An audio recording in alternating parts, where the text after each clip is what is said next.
O BNG critica o abandono no que se atopa actualmente o Club Boiro Voleibol por parte do goberno municipal, que segue a facer oídos xordos ás chamadas de auxilio que se dan dende a entidade, co fin de garantir a súa viabilidade. A nivel local, dende o BNG de Boiro, xa presentamos algunhas iniciativas ao Concello para que o Goberno tratase de buscar unha axuda, de darlle unha solución a este problema que ten o vólei, que lle dificulta moito competir no primeiro equipo, competir na Superliga. Vai non facer igual, pero non vai a ter moitísimas necesidades, moitísimas carencias e non vai a estar ao nivel competitivo que debería de estar. Entendemos que ter un equipo de voleibol pois nesa categoría, na Superliga, é moi beneficioso para o conxunto do pobo de Boiro e tanto tamén pois para as categorías inferiores, para o noso deporte base, que tendo un equipo pois nunha primeira categoría pois sempre é un referente para motivar a chavalada a participar no deporte, sobre todo cando falamos dun deporte minoritario cando é o voleibol.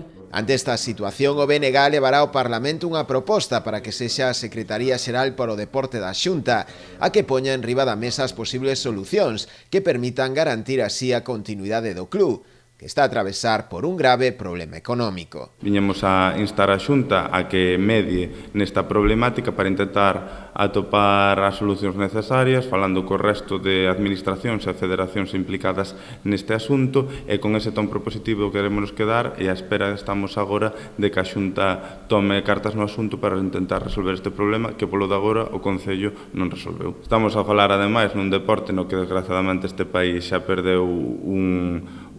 importante referente na última tempada, como é o San Sadurniño, que descendeu por motivos deportivos, como ten que ser, non neste caso por motivos económicos, e non quereríamos que estivésemos a falar outra vez de outro descenso agora por motivos máis ben administrativos ou económicos.